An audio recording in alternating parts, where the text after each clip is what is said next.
Hi, welcome to AITV. Telangana MLC ఎన్నికల సమయంలో అనూహ్యంగా రాజకీయ తెరపైకి వచ్చిన రాములమ్మ అలియాస్ విజయశాంతి ప్రస్తుతం రాష్ట్ర రాజకీయ ముఖచిత్రంపై సెంటర్ ఆఫ్ అట్రాక్షన్గా నిలిచింది. ఢిల్లీ కాంగ్రెస్ పెద్దలు మళ్ళీ ఆమెను రాజకీయాల్లో లాంచ్ చేయడంలో కీలక పాత్ర పోషించారు. విజయశాంతి ఇటీవల ఎమ్మెల్సీగా కూడా ఎన్నికయ్యారు. ఈ సందర్భంగా ఆమెకు సంబంధించి అనేక ఆసక్తికర అంశాలు ఒక్కటొక్కటిగా బయటకు వస్తున్నాయి. విజయశాంతి స్వగ్రామం ములుగు జిల్లా ఏటూరు నాగారం రామన్నగూడెం గ్రామం. అప్పట్లో తెలంగాణలో రజాకారులు దాడులు పెరగడంతో విజయశాంతి కుటుంబం ఆ గ్రామాన్ని వదిలి మెడ్రాస్కు వలస వెళ్లారని అక్కడి గ్రామస్తులు చెబుతున్నారు.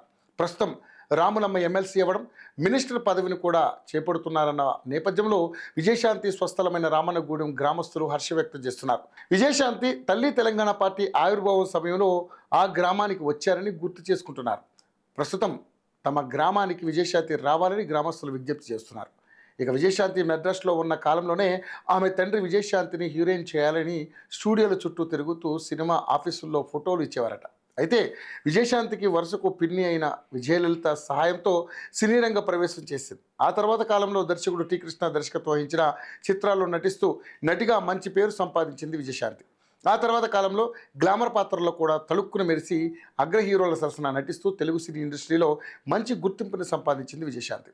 కర్తవ్యం, ఒసే రామలమ్మ లాంటి లేడీ ఓరియంటెడ్ చిత్రాల్లో నటించి తెలుగు ప్రేక్షకుల హృదయాల్లో చెరగని ముద్ర వేసింది. తాను సినిమాల్లో బిజీగా ఉన్న టైంలోనే రాజకీయ రంగ ప్రవేశం చేసి అనతి కాలంలోనే మంచి గుర్తింపు తెచ్చుకుంది. ఆ తర్వాత కాలంలో తల్లి తెలంగాణ పార్టీ స్థాపించింది. కొన్ని రాజకీయ కారణాల వల్ల ఆ పార్టీని తెలంగాణ రాష్ట్ర సమితి పార్టీలో విలీనం చేసింది విజయశాంతి. కొంతకాలం నిలకడలేని నిర్ణయాలు తీసుకుంటూ పార్టీలు మారిన విజయశాంతి 2023 ఎన్నికల సమయంలో కాంగ్రెస్ పార్టీలో చేరిపోయింది. కాంగ్రెస్ పార్టీ అధినాయకత్వం ఆమెకు కాంగ్రెస్ ప్రచార కమిటీ చైర్మన్గా అవకాశం కల్పించింది. రాష్ట్రంలో కాంగ్రెస్ అధికారంలోకి వచ్చిన కొద్ది కాలం తర్వాత ఢిల్లీ అధిష్టానం ఆమె రాజకీయ త్యాగాన్ని, పార్టీకి చేసిన సేవల్ని గుర్తుపెట్టుకొని ఇటీవల ఎమ్మెల్సీగా పట్టుబట్టి మరీ అవకాశాన్ని కల్పించింది. మరికొద్ది రోజుల్లో కాంగ్రెస్ క్యాబినెట్లోకి ఎంట్రీ ఇవ్వనున్న విజయశాంతి ప్రస్తుతం తెలంగాణ రాజకీయాల్లో కీలకంగా మారింది.